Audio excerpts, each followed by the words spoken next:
You're standing in front of a property. The seller wants $150,000. Your gut says it's a great deal. Your partner's screaming yes. There's one problem. Your gut doesn't cash checks. You need math. Hard, cold, this is the number math. That's what MAO does for you. MAO. Maximum Allowable Offer.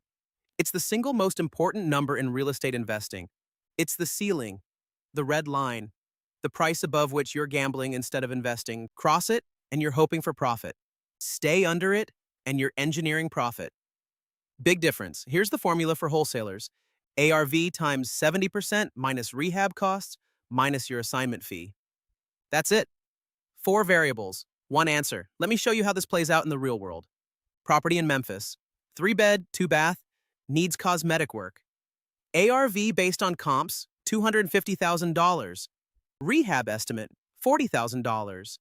You want a $10,000 or wholesale fee for finding the deal and getting it under contract. Run the numbers. 250 times 0.70. That's $175,000. That's what your cash buyer can pay all in and still make their profit. Now subtract the 40 grand for repairs. You're at $135,000. Subtract your $10,000 fee. Your MAO is $125,000. That's your offer. Not $130,000 because you like the seller. Not $140,000 because you're in a hurry. $125,000 or you walk. Now here's what most people miss. That 70% isn't magic. It's not carved in stone on some mountain. It's a buffer. It covers your end buyer's closing costs, their holding costs while they renovate, and their profit margin. Most cash buyers need 15 to 20 points to make a deal worth their time. The 70% rule builds that in. But markets shift. In Phoenix right now, competition's brutal. Experienced flippers might work at 75% because inventory's tight. In Detroit, where properties sit longer and unknowns are bigger, smart buyers drop to 65%. The number isn't the point. Knowing what your buyers actually work at is the point. Call 3 cash buyers in your market right now and ask them one question. What percentage of ARV do you typically pay all in? If they all say 75%, your MAO formula just changed. If they say 65, your offers need to reflect that or you're wasting everyone's time. For flippers, the math gets tighter because you're the end buyer. You're eating the holding cost yourself. Let's say you're financing that $250,000 property. 6 months of hard money interest at 10%, property insurance, utilities, property taxes. You're looking at $12,000 to $18,000 in pure holding costs. That's not rehab, that's just the cost of time. And it comes straight out of your profit margin. This is why flippers can't pay what wholesalers think they can pay. The wholesaler's MAO assumes the buyer has those costs built in.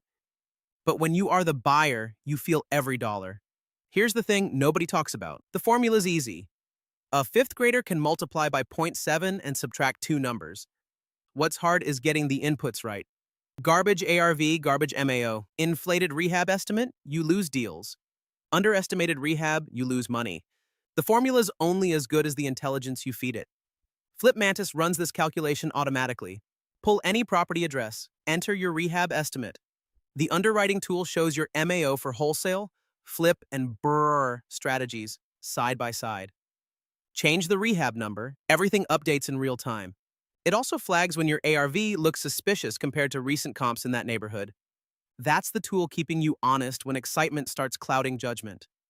Let me leave you with this. Every 6-figure investor I know can run MAO in their head at a stoplight. It's not because they're math geniuses, it's because they've done it 500 times. The formula becomes instinct, but instinct without structure is just expensive guessing. Next lesson, we're pulling real comps inside FlipMantis. You're going to see exactly how to validate that ARV number because if you're wrong there, nothing else matters.